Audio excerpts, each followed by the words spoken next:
आपका general formula बोलो, mu naught I by 4 pi r into alpha, alpha should be, और alpha कौन सा एंगल है, आर के दोनों एंड्स को सेंटर पे मिला दो जहां पर आपको मैग्नेटिक फील्ड कैलकुलेट करनी है ना। Magnetic field due to finite wire, mu naught I by 4 pi d sine alpha plus, जो डी अल्फा बीटा कैलकुलेट करना होता है, डी क्या है, परपेंडिकुलर डिस्टेंस, अल्फा क्या है, एक्सट्रीम और रेफरेंस लाइन के बीच का एंगल, और दूसरा बीटा भी क्या है, एक्सट्रीम और रेफरेंस लाइन के बीच का एंगल।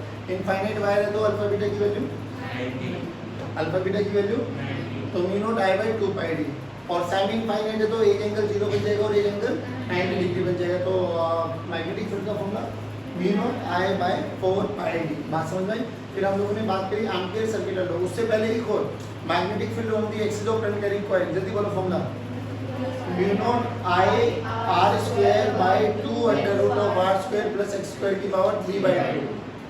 क्या मैक्सिमम मैग्नेटिक फील्ड सेंटर पे था, तो एक्स क्या है यहाँ पर, सेंटर से वो वाला point where you have to calculate magnetic field, x की वैल्यू 0 हो जाएगी सेंटर पे, तो मैग्नेटिक फील्ड का formula mu naught I by 2 r हो जाएगा। क्या मैग्नेटिक फील्ड मैक्सिमम सेंटर पर है, फिर ऐसे इंफिनिटी पे इधर चलेंगे तो भी डिक्रीज, इधर चलेंगे तो भी डिक्रीज। याद आ गया। चलो बाय साइड लो हो गया हमारा एम्पियर सर्किट लो, बोलो line integral of B dot dl must be equal to mu naught into I. क्या अभी सभी मैग्नेटिक फील्ड था, सभी वायर्स के कारण जो आसपास पोटेंशियल प्रेजेंट थी, आई क्या था, केवल और केवल वो वाली वायर्स को लेकर चलेंगे जो एम्पिरियल लूप में है। एम्पिरियल लूप कैसा, 3D 2D लूप है बेसिकली, है ना। बात समझ में आ गई। उसके बाद हम लोगों ने इसकी एप्लीकेशन पढ़ी कि अगर हमारे पास एक इनफाइनाइट वायर है तो magnetic field mu naught I by 2 r आता है। वायर में फिर दो कैटेगरी पढ़ी, हॉलो और सॉलिड। हॉलो है तो अंदर मैग्नेटिक फील्ड 0 होगा, सरफेस में magnetic field mu naught I by 2 capital r होगा, और बाहर होगा तो mu naught I by 2 into small r होगा। बात समझ में आई। उसके बाद सॉलिड वायर में बात करी। सॉलिड वायर में हम लोगों ने देखा कि अंदर एक्सिस पर मैग्नेटिक फील्ड 0 होगा, कन्फर्म्ड है। बाद में किसी भी अंदर किसी भी पॉइंट पर होगा mu naught J are by 2, mu naught J उसकी यहाँ पर टर्न डेंसिटी है, आर एक्सिस से कितनी दूरी पर आप मैग्नेटिक फील्ड कैलकुलेट कर रहे हो वो है। सरफेस पे वो ही आते आते mu naught I by 2 pi capital r, और बाहर mu naught I by 2 pi small r. बात समझ में आएगी।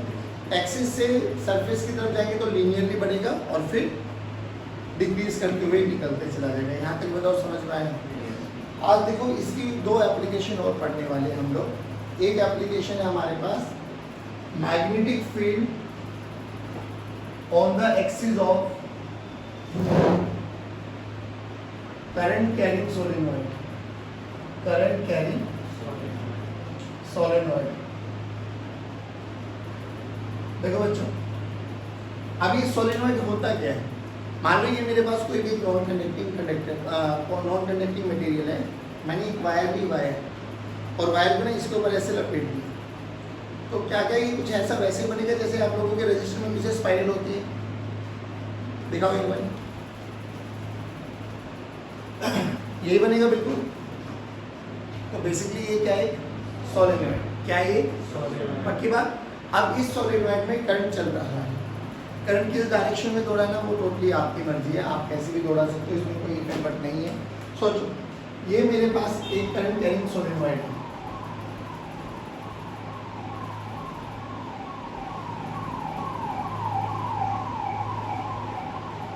ठीक, एक सोलेनॉइड। अच्छा तुम यहाँ पे सोलेनॉइड पढ़ने वाले ना वो दो टाइप के पढ़ने वाले, एक जो रियलिस्टिक होता है, एक जो आइडियल होता है। अब हमारे जो सिलेबस में वो आइडियल सोलेनॉइड है।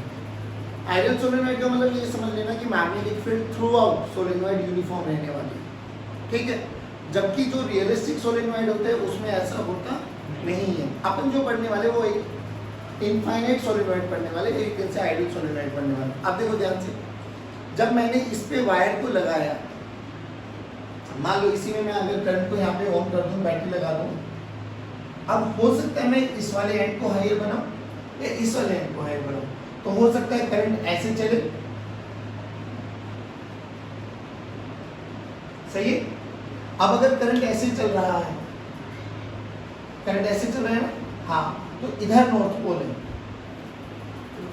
अरे मैग्नेटिक फील्ड लाइंस इधर है ना, तो अगर इधर चल रहा है तो मैग्नेटिक लाइंस ऐसे निकलते हुए जा रही है।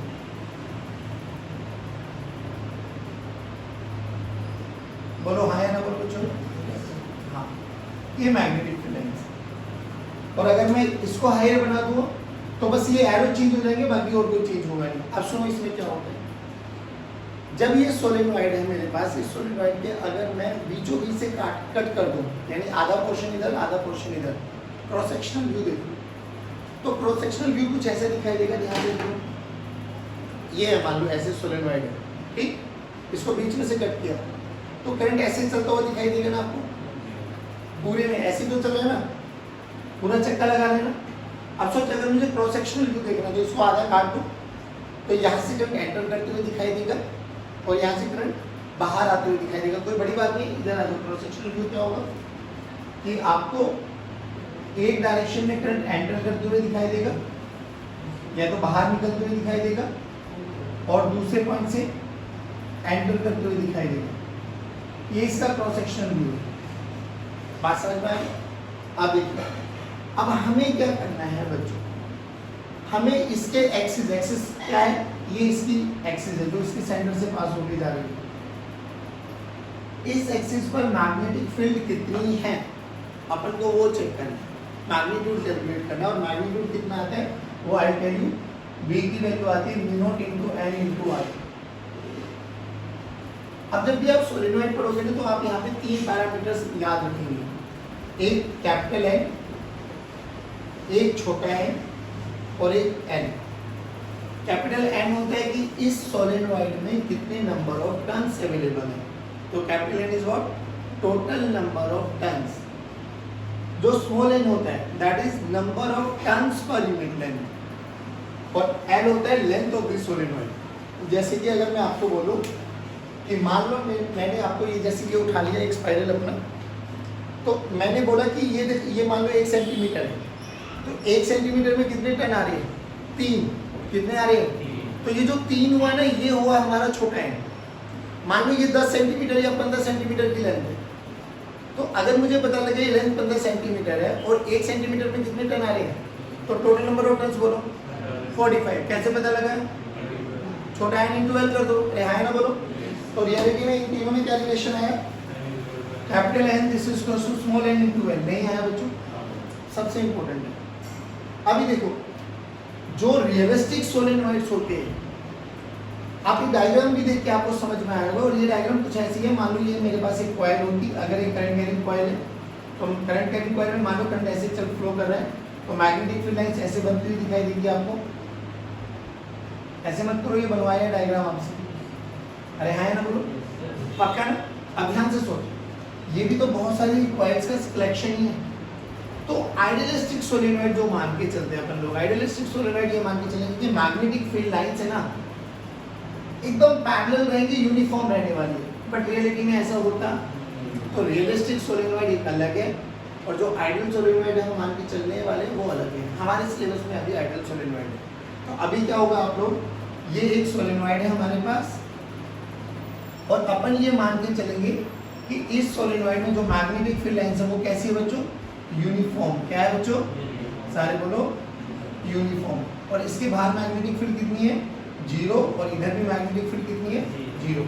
कोई परेशान होने की बात नहीं है। और मैग्नेटिक फील्ड लाइंस की डायरेक्शन कैसी होने वाली है, या तो वो ए डायरेक्शन में होगी या वो ए डायरेक्शन में होगी, वो टोटली डिपेंड करेगा कि हम इस सोलेनॉइड में करंट कैसे फ्लो करा रहे हैं। अगर ऐसे होता, मान लो इस वाले ऐसे जा रहा होता करंट तो नॉर्थ पोल इधर बन जाता, अभी ऐसे जा रहा है तो नॉर्थ पोल इधर बन जाएगा। अगर इस सोलेनॉइड के बारे में बात करें तो क्या मैं ऐसे कर दूं, कोई दिक्कत वाली बात, पक्की बात। चलो अब मुझे इसकी एक्सिस, ये वाली एक्सिस मान ली मैंने, इसकी एक्सिस पे मुझे मैग्नेटिक फील्ड कैलकुलेट करना है, ये पी पॉइंट। तो जब मैग्नेटिक फील्ड कैलकुलेट करना है तो सबसे अच्छा तरीका क्या है, एक लूप कंसीडर करो। अब ध्यान से देखो, मैंने एक क्लोज लूप कंसीडर कर लेनी है बच्चों, ये वाली। अब इस जो लूप की लेंथ है वो मैंने एल मान लिया। अब ध्यान से देख, this is point A, this is point B, this is point C, this is point D. तो बेसिकली एक यू कैन से आप एक स्क्वायर लूप आप लोगों ने कंसीडर कर लिया। अब जब आप लोगों ने स्क्वायर लूप कंसीडर कर ली तो हमारे पास यहाँ पे क्या बना, B dot D l this is equal to mu naught into I. अब ये बी डॉट डी एल जब आप लोग इसका क्लोज इंटीग्रल ऑफ लेंथ खोलेंगे तो बेसिकली ये लेंथ 4 पार्ट से मिलकर बनी हुई है, A to B, B to C to D और डी टू बी। बात समझ में आ गई? तो रियलिटी में जब अपन इसको ओपन करेंगे तो ये क्या बन जाएगा, integral of B dot D l, कहाँ से कहाँ, ए से बी, तो ये बी डॉट डी एल ठीक है हमारे पास।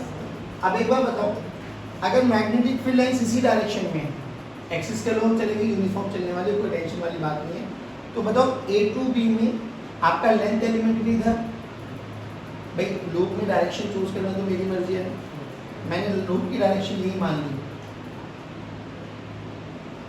बोलो ए टू बी में डी एल और बी के बीच में एंगल 0, बी टू सी में डी एल और बी के बीच में एंगल 90। देखो ना, आप ऊपर चल रहे हो और मैग्नेटिक फील्ड लाइंस इधर है, नहीं है 90 डिग्री, और यहाँ से यहाँ 180 डिग्री, यहाँ से यहाँ। अब ध्यान से सोच, यहाँ पे थीटा की वैल्यू बनी 90 डिग्री, यहाँ पे थीटा की वैल्यू बनी यहाँ पे बनी 0 डिग्री, यहाँ पे बनी 90 डिग्री, यहाँ पे बनी 180 डिग्री और यहाँ पे बनी। अब एक चीज और बताओ, ये 90 वाला फैक्टर तो खत्म, क्योंकि cos 90 0 हो जाएगा। अरे हाँ है ना, बोलो। अब एक ध्यान से देख, ये वाली जो लूप है ये सोलेनॉइड के बाहर है, और सोलेनॉइड के बाहर हमने मैग्नेटिक फील्ड क्या माना है, आइडियलिस्टिक सोलेनॉइड में मैग्नेटिक फील्ड 0 माना है, तो मैग्नेटिक फील्ड को 0 पुट कर दो, इसके बी को 0 पुट कर दे तो ये वाला केस भी खत्म, तो बचा क्या, बस खाली ये वाला। अब ये क्या कहता है, देखो यहाँ से यहाँ मैग्नेटिक फील्ड लाइंस यूनिफॉर्म है, यानी बी को बाहर लेके आ जाओ, इंटीग्रल ऑफ डीएल, और डीएल का इंटीग्रेशन क्या हो जाएगा, लेंथ ए टू बी, तो ये क्या आ गया बी इंटू एल। बताओ ये समझ में आया नहीं है? पक्की बात। अब अगर ये समझ में आ गया तो हमारे पास ये तो पूरा का पूरा सॉल्व हो गया है। म्यू नॉट हमें कांस्टेंट है, अब हमारा मेन फोकस किस पे, करंट पे। अभी करंट कैसे निकालें, सोच, करंट क्या है भाई, सभी के सभी लूप में करंट तो आई चल रहे हैं, आई आई आई आई आई आई आ जा, है ना। सोच, अगर इस जो मैंने लूप मानी इसमें 3 लूप आ गई, तो एक लूप में आई, दूसरे लूप में आई, तीसरे लूप में आई, तो मुझे अगर ये पता लग जाए कि कितने टोटल नंबर ऑफ टर्न्स इस लूप के अंदर क्लोज्ड है, तो एक लूप में आई करंट, तो क्या n लूप्स में n इंटू आई हो जाएगा। अरे हाँ है ना, बोलो। तो बोलो आई इनक्लोज कितना हो जाएगा बच्चों, I enclose capital N into I, where capital N is what, कितने नंबर ऑफ टर्म्स हमारे लूप के अंदर आ गए हैं। अब ए कैपिटल N को मैं स्मॉल n इंटू एल की टर्म्स में लिख सकता हूँ, बोलो कैसे, स्मॉल n इंटू एल रख दो यहाँ पर, तो आई इनक्लोज बोलो कितना आ गया, NLI। अरे हाँ है ना, बोलो बच्चों, चलो NLI नहीं आया, पक्का पक्का। चलो अब ए फॉर्मूले को उठाओ, यहाँ पे रखो, बी डॉट डी एल की वैल्यू देखो कितनी आई, B L into mu naught, I की वैल्यू देखो एन एल आई, एल ने एल को, तो डी की वैल्यू देखो mu naught N into I, नहीं आया बच्चों, पक्का।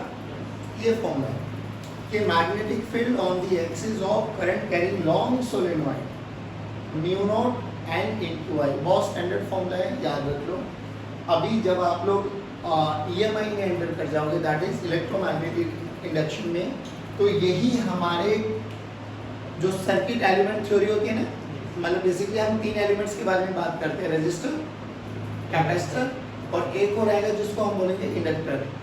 क्या आएगा, इंडक्टर। वो इंडक्टर बेसिकली कुछ नहीं होगा, एल ही होगा, यही होगा सोलेनॉइड, और सोलेनॉइड के अंदर मैग्नेटिक फील्ड कितनी बनती है, म्यू नॉट एन इंटू आई। क्या यहाँ पे मैग्नेटिक फील्ड बनना है ना बनना, आई पे डिपेंड कर रहा है। अगर करंट नहीं होगा तो मैग्नेटिक फील्ड बनेगी नहीं। बात समझ में आ गई, देखो आराम से।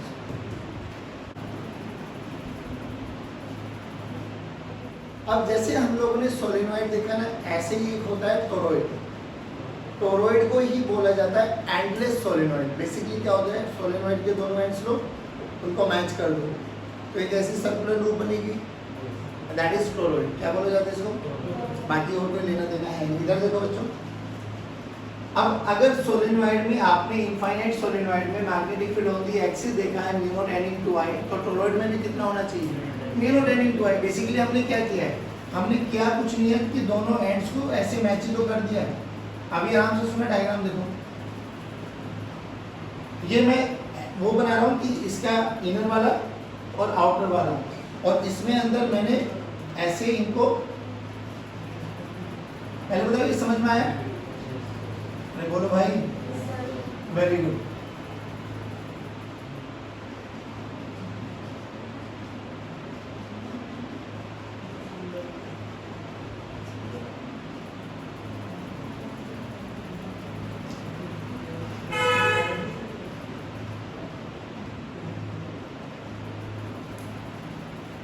करंट बह रहा है और करंट बाहर आएगा, सही है।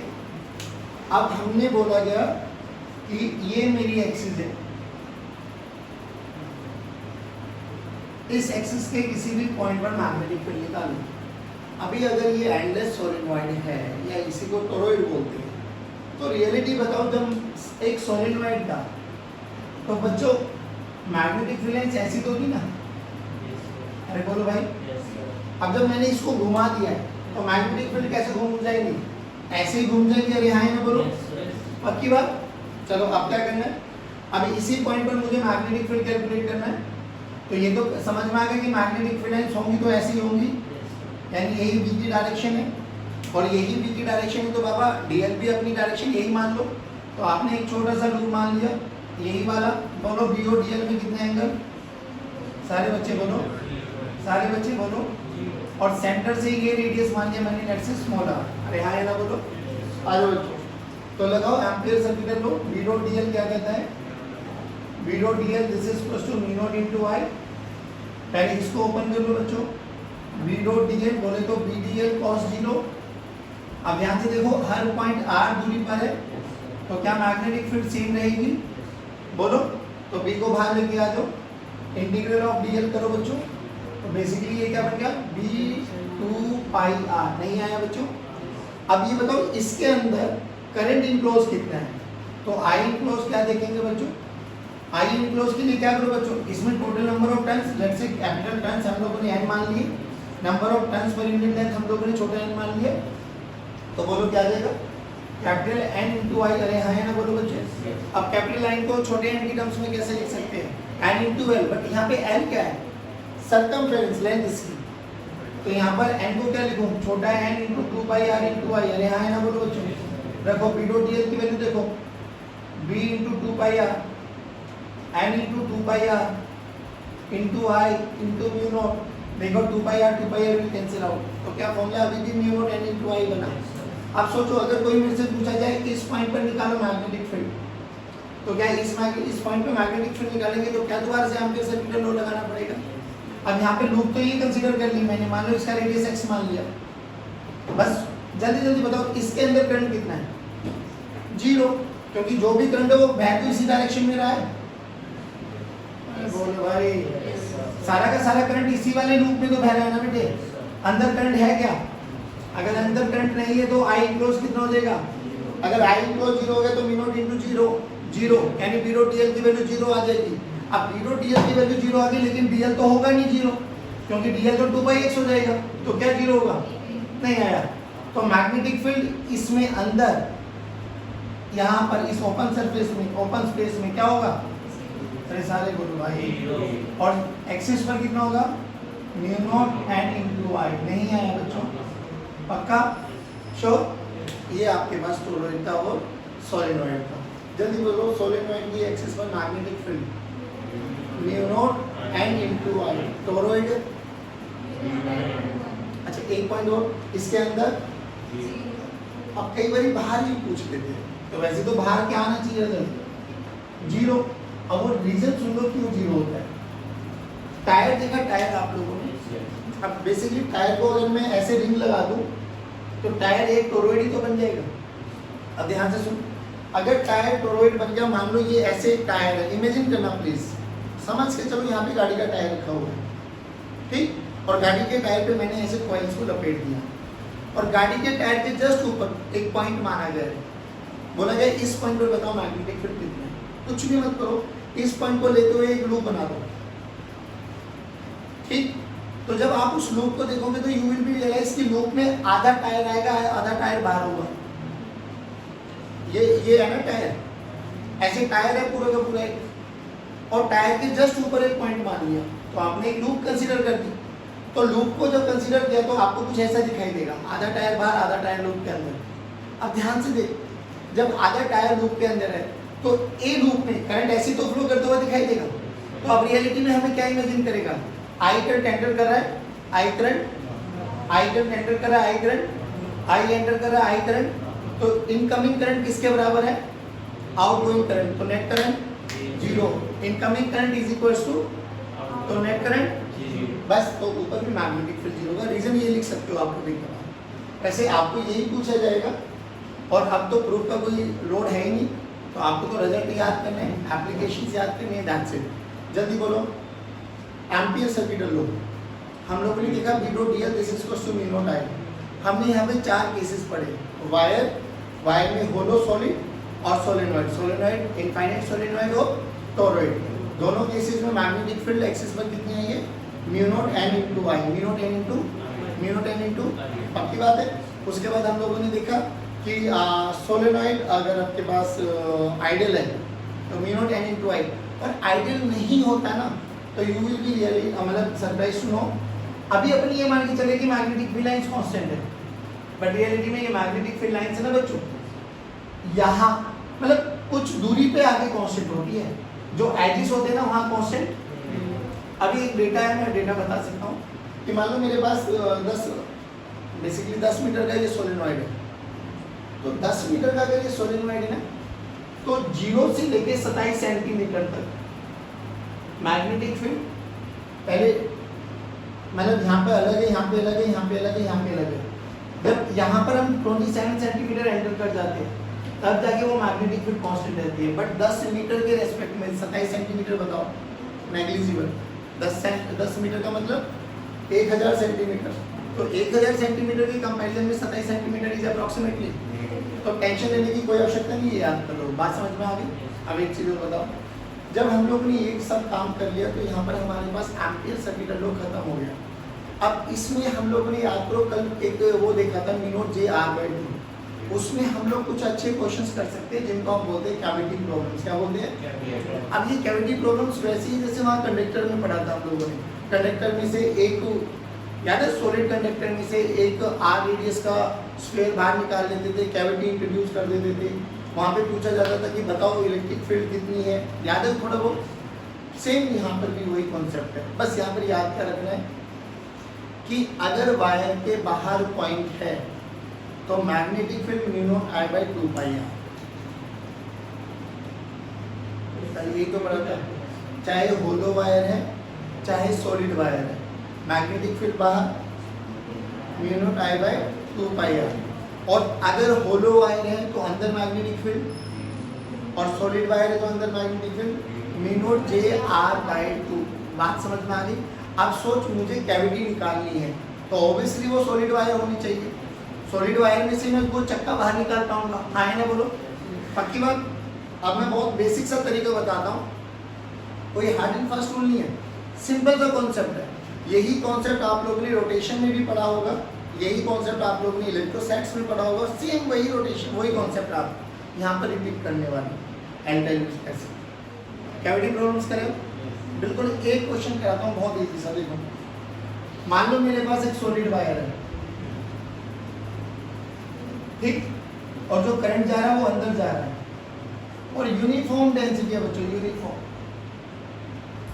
अभी कोई वेरिएबल नहीं। इसका रेडियस है 4r, ठीक।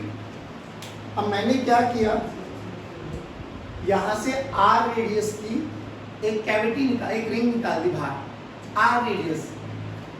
ध्यान से देखो ये सेंटर ऑफ द रिंग है, ठीक। यहां से मैंने r रेडियस, तो r इधर 2r ना, तो थोड़ा और छोटा कर देता हूं इसको। अब सही है, ये 4r में कन्वर्ट हो जाएगा ना, r, हाँ ठीक है। ये r रेडियस की मैंने एक रिंग निकाल दी ऐसे। अब जब ये रिंग निकाल दी तो खाली स्पेस बन गया,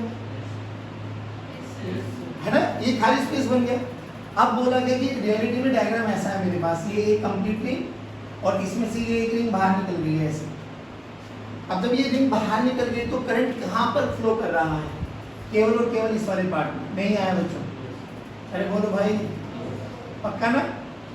बोला गया यहां से 8r दूरी पर मैग्नेटिक फील्ड कैलकुलेट करो। क्वेश्चन समझ में आया? पहले एक सॉलिड वायर थी, उस सॉलिड वायर में से एक छोटी सी कैविटी बाहर निकाल दी, तो बेसिकली वायर का यही वाला पोर्शन बचा जिसमें करंट फ्लो कर रहा है, और इस पोर्शन में से बोला गया 8r दूरी पर बताओ मैग्नेटिक फील्ड क्या होने वाला है।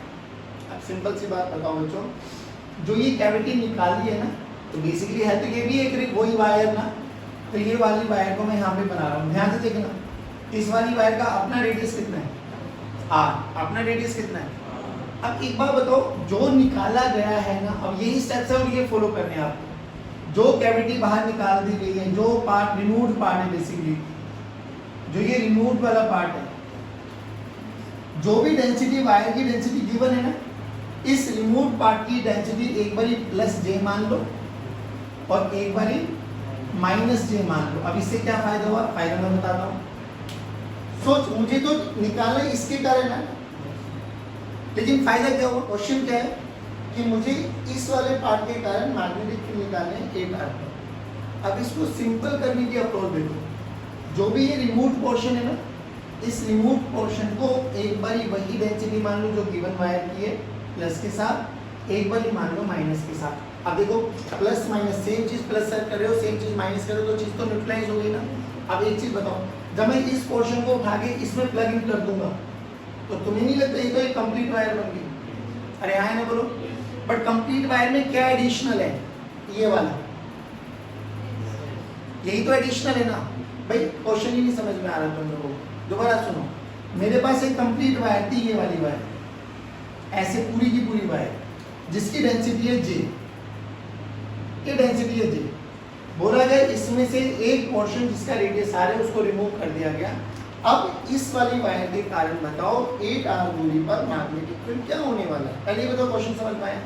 ऐसी थी, कैविटी हटा दी, ऐसी बन गई, अब इसके कारण निकालना है। अच्छा, इसके कारण बोलो, अगर ये पूरी की पूरी होती तो 8r दूरी पर मैग्नेटिक फील्ड बोलो, कुछ भी नहीं, mu naught I by 2 pi r, mu naught I by 2। अब r की वैल्यू क्या हो जाएगी? 8r, तो r की वैल्यू 8r रखो और i की वैल्यू बोलो, i की वैल्यू हो जाएगी j into area. j current density है, एरिया इस वाली का एरिया लेके चलेंगे, अरे है ना, बोलो एरिया बोलो, पाई 4r का स्क्वायर। जल्दी बोलो, आया नहीं आया समझ में? तो ये तो बहुत इजी क्वेश्चन बन गया ना। अभी उन्होंने थोड़ा सा ट्विस्ट कर दिया, क्या कि इसमें से r रेडियस की कैविटी बाहर निकाल दी। मैं कह रहा हूँ निकालने के बाद दिक्कत कुछ भी नहीं है, जो निकाला है ना उस वाले पोर्शन को एक बारी प्लस जे मान लो और एक बारी, जब इस प्लस जे को वापसी रख दोगे तो ये तो यही बन गया पूरा का पूरा। बट इस पूरे में क्या एडिशनल आया? ये वाला छोटा जो हमने रिमूव रखा है, तो जितना रखा है ना उसको नेगेटिव मानते हुए भी निकाल लो। नहीं आया भाई? हमें तो ये इस वाले पोर्शन को हटाना है, तो मैंने बोला पहले इसको डाल दो, कंप्लीट कर लो प्लस के साथ, तो पूरी की पूरी रिंग बन गई। फिर इसके अकेले के कारण निकालो विद नेगेटिव इंपैक्ट, तो जितना पॉजिटिव तो उतना ही नेगेटिव है, फिर दोनों को ऐड कर दो। तो जो ये एडिशनल इफेक्ट मैंने डाला है ये न्यूट्रलाइज नहीं कर देगा, तो काम खत्म हो गया। नहीं आया समझ में? अब देखो क्या करना है, तो ये तो कंप्लीट हो गया हमारे पास, अब खाली इसके कारण निकालना है। अब इसके कारण निकालना, तो यहाँ से बोलो ये रेडियस कितना बचा? 7r। भाई इसके साथ, भाई जब इसको रखोगे तो नेगेटिव के साथ, तो या इसके सेंटर से ये दूरी कितनी बनी? बट अब डेंसिटी कैसी है? नेगेटिव है। ध्यान से सुन, तो इसमें जो करंट होगा वो देखो, मान लो I1 मान लेते, तो अब बोलो I1 की B की वैल्यू बोलो, इसको B1 बोल दूं मैं, वो B2 मान लो, B2 की वैल्यू बोलो, म्यू नॉट I1 बाय,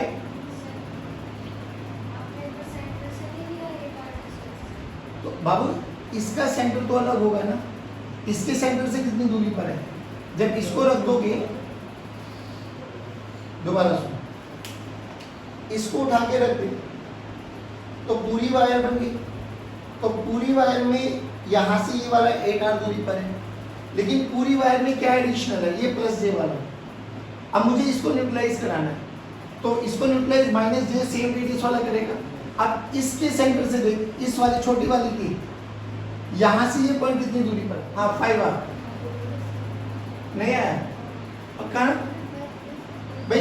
इसके सेंटर में और इसके सेंटर में कितना डिस्टेंस आएगा 3r का ना, ये r रेडियस निकालना है। तो ये आपके पास 2r हो गया, ये आपके पास r हो गया और ये आपके पास r हो गया। तो यहाँ सेंटर से कितनी दूरी पर हो गई 5r 6r 7r 8r सही आ गया। बात समझ में आ गई? हाँ तो कोई दिक्कत नहीं, यहाँ पे कितना आ गया mu naught I1 by 2 pi r r की वैल्यू कितनी आ गई। अब I1 की वैल्यू निकालो। I1 इसके कारण कितना हो जाएगा देखो ध्यान से, j into pi r square, तो j into pi r square. अब बस फर्क क्या है, यहाँ पर प्लस डेंसिटी थी, यहाँ पर यानी यहाँ पर अगर करंट अंदर है तो यहाँ पर करंट नहीं आया। अब चुपचाप देखो, इस पूरी वाली वायर के कारण करंट अंदर है, मैग्नेटिक फील्ड देखो डाउनवर्ड डायरेक्शन में। तो V1 की वैल्यू है डाउनवर्ड डायरेक्शन में, जिसका मैग्नीट्यूड ये आएगा। V1 का मैग्नीट्यूड देखो म्यू नॉट I की वैल्यू ये रख दो बच्चों, J into pi into 16r का स्क्वायर डिवाइडेड बाय r की वैल्यू यहाँ पे रखो 16 पाई r नहीं आया बच्चों। अब जब इसको नेगेटिव माना, करंट बाहर माना इसका, तो करंट बाहर रखो, stretch the finger, magnetic field ऊपर, यानी इसके कारण जो मैग्नेटिक फील्ड आएगी वो ऊपर की डायरेक्शन में आएगी V2 की वैल्यू बोलो बच्चों, म्यू नॉट I1 की वैल्यू रखो बच्चों, j पाई r2 का स्क्वायर बाय 10 पाई r। जो कैंसिल आउट हो रहे हैं कर दो, जो बच रहा है बचा दो, एक डाउनवर्ड डायरेक्शन में एक अपवर्ड डायरेक्शन में। तो जो नेट मैग्नेटिक फील्ड आएगी बड़े वाले में से छोटे वाले को माइनस कर देना, that will be your answer. नहीं आया पक्की बात, डन। हाँ भाई चलो अब एक क्वेश्चन आप करके दिखाओ सेम टाइम। डेटा बिल्कुल सेम है, डेटा सेम है, बस थोड़ा सा जो ये कैविटी ये प्रॉब्लम बड़ी कर देता हूँ। जैसे अभी भी वही 4r रेडियस की कैविटी मतलब सॉलिड वायर है जिसकी डेंसिटी j है। अब इसमें से क्या किया मैंने 2r रेडियस की कैविटी निकाल दी। कितने की निकाल दी? अभी भी वही बोला गया, यहाँ सेंटर से 8r दूरी पर, सेंटर से 8r दूरी पर मैग्नेटिक फील्ड निकाल और इनिशियली करंट अंदर की डायरेक्शन में। कर सकते हो? चलो जल्दी करो। अब 2r की कैविटी निकाल दी, तो पहले दो स्टेप यही करो, जो कैविटी निकाली है इसका रेडियस 2r मानो, एक बार प्लस j मान लो और एक बार माइनस j मान लो। अब ध्यान से सुनो, हमारे गिवन क्वेश्चन में करंट अंदर की डायरेक्शन में है, तो ये तो अंदर ही रहेगा और ये क्या हो जाएगा बाहर। पहले इतना बताओ, ये स्टेप समझ में आया? अब जब इसको उठा के इसमें प्लग इन कर दोगे तो ये कंप्लीट सॉलिड वायर बन गई। आ जाओ, तो कंप्लीट सॉलिड वायर बन गई जिसका रेडियस कितना है बच्चों 4r और करंट अंदर जा रहा है, डेंसिटी है j और यहाँ से कितनी दूरी पर है पॉइंट 8r। ठीक है, इसमें करंट मान लेता हूँ अभी I।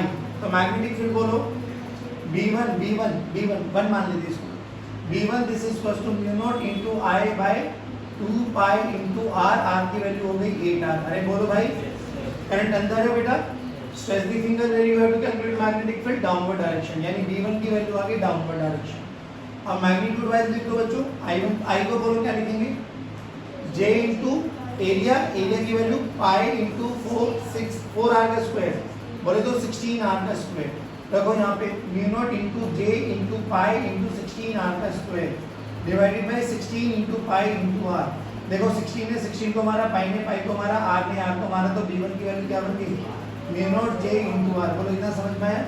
और ये किधर है डाउनवर्ड डायरेक्शन। चलिए अब जब ये काम हो गया, बट अभी इसमें पूछा इसके कारण क्या था ना, तो इसमें एडिशनल कोण आ गया ये वाला, तो इसको न्यूट्रलाइज कर दो नेगेटिव मानते हुए। तो अब यहाँ से देखो, यहाँ से ये वाला पॉइंट कितनी दूरी पर बन जाएगा, ये 6r हो जाएगा। अब सही बोला मैंने, ध्यान से देखना, ये 6r दूरी पर हो गया। मान लो करंट इसमें मान लो I2, तो मैग्नेटिक फील्ड अभी भी बाहर है। देखो मैग्नेटिक फील्ड कितना आ जाएगा B2 this is equal to mu naught into I2 by 2 pi into r की वैल्यू बोलो, करंट बाहर है, मैग्नेटिक फील्ड ऊपर, यानी B2 की डायरेक्शन आई ऊपर, पॉइंट वही है, एक के कारण नीचे एक के कारण ऊपर है। अब ये देखो इधर ध्यान से I2 की वैल्यू देखो, I2 की वैल्यू कितनी आ गई j इनटू इसका area, j into pi into r का स्क्वायर, बोले तो 4r स्क्वायर नहीं आया बच्चों, रखो यहाँ पर म्यू नॉट इंटू जे इंटू पाई इंटू 4r का स्क्वायर डिवाइडेड बाय, ध्यान से देखो कितना आ गया 12 पाई आर, 12 पाई आर, पाई ने पाई को मारा, आर ने आर को मारा, 4 ने 3 पे मारा, तो बी की वैल्यू देखो कितनी आ गई बच्चों, mu naught J R by 3 नहीं आया बच्चों। ध्यान से देखो B1 नीचे है, B2 ऊपर है, कौन सी मैग्नेटिक फील्ड का मैग्नीट्यूड ज्यादा है, नीचे वाली का, तो B नेट डाउनवर्ड डायरेक्शन में आ गई, पहले ये बताओ आया नहीं आया, तो B1 माइनस B2 कर दो, B2 देखो B1 की वैल्यू आई है mu naught J are, B2 की वैल्यू आई है mu naught J R by 3, यानी नेट मैग्नेटिक फील्ड आ गया mu naught J R by 3 in downward direction. जल्दी बताओ आया नहीं आया। लेकिन जो आज अपन केस किया है वो केस क्या है, जो हमने कैविटी निकाली गई है, जब उस कैविटी को प्लस जे और माइनस जे में माना है, तो दोनों ही केसेस में जो पॉइंट है वो बाहर बना था। अगला केस क्या हो जाएगा, एक के अंदर और एक के बाहर, और तीसरा केस क्या हो जाएगा, दोनों के अंदर। नहीं आया। अभी देखो ये पहला केस क्या है, जो पॉइंट माना है ये कंप्लीट वायर के कारण भी बाहर है, और जो नेगेटिव डेंसिटी है इसके कारण भी बाहर है। तो पहला केस क्या है, दोनों के बाहर। अगला पॉइंट क्या हो जाएगा, मान लो यहाँ पे मान लो हमें अगला पॉइंट, तो बड़े वाली जिनके तो अंदर हो गया, यानी mu naught J are by 2 वाला फॉर्मूला डायरेक्ट लगा लेंगे, और छोटे वाली जब इसको नेगेटिव मान के करेंगे तो इसके बाहर हो गया। और थर्ड केस क्या बन जाएगा, बड़े वाले के भी अंदर और छोटे वाले के भी अंदर। नहीं आया। कल दोनों के दोनों रेस्ट ऑफ द केसेस हम पढ़ने वाले हैं। चलिए बच्चों, thank you very much, have a good day, God bless you, जय हिंद।